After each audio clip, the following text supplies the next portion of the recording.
Hey watch lovers, Brad from Brent Miller Jewelers.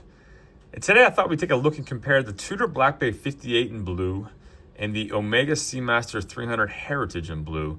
Both no date dive models that I think compare pretty well to each other. I did the black models not that long ago, within the last year or so. I happened to notice today had both blue models on bracelet and thought it'd be a fun comparison. So without further ado, the Tudor Black Bay 58, measured this diagonally across the case at 39.1, measured it across the bezel at 39 millimeters, and the crystal, just the crystal itself, at 30.6 millimeters.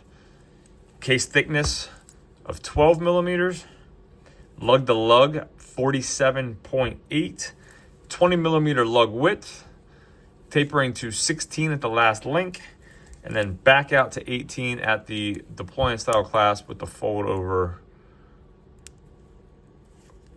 clamshell buckle there. Solid stainless steel case back, 200 meters of water resistance, signed, screw down crown, caliber MT5402, movement with 70 hours of power reserve. This watch retails at $3,950. Let me pull it in a little bit.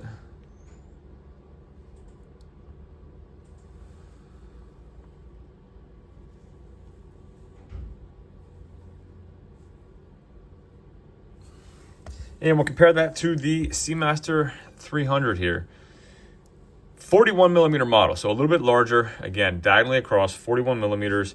41 even across the bezel, and 31 across the crystal. So about a ½ millimeter wider from the crystal. You can see we have an insert around that aluminum bezel that kind of takes up some of the space. So the crystal, while a larger case, is not that much larger than the 58. Like I said, about a ½ millimeter larger on the crystal itself.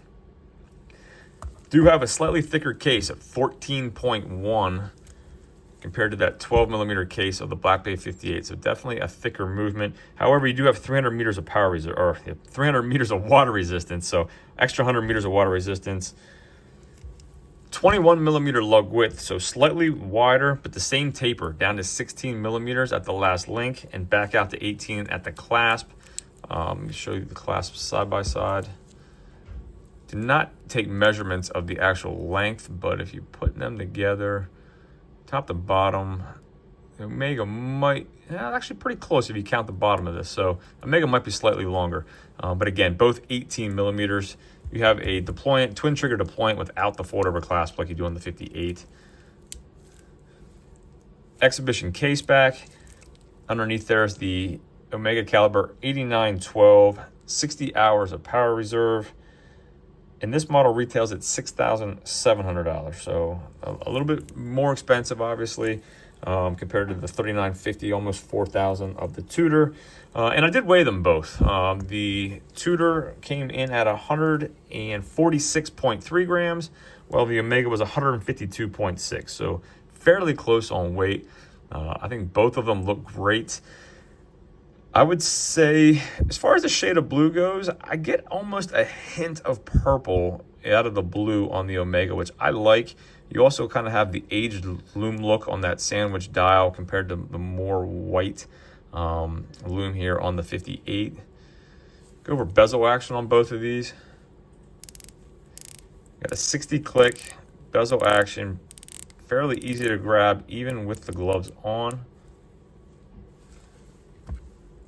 And I don't remember if this is 60 or 120 off the top of my head. 120 on the...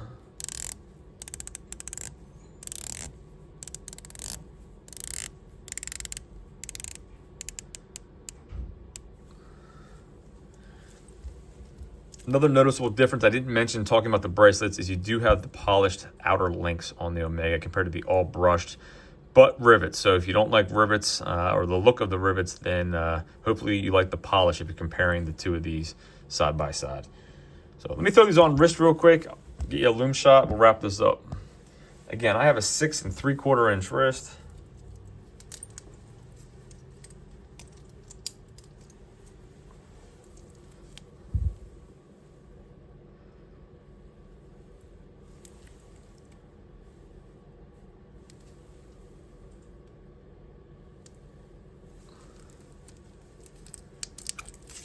My 2 questions for you, I want you to give me answers to in the comment section is, money aside, obviously there is a price difference between the 2 of these, but money aside, all things equal, if they were the same price, which one aesthetically do you like better? If you were going to wear one, which one would you prefer? And then factor in pricing as well. I can't completely ignore there is a price difference between the 2 of these. So for the price or for the money, which one would you rather wear?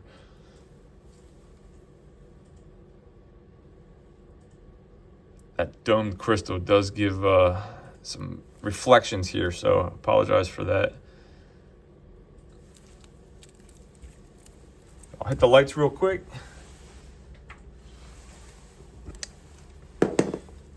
.58 on my left, Heritage 300 on my right.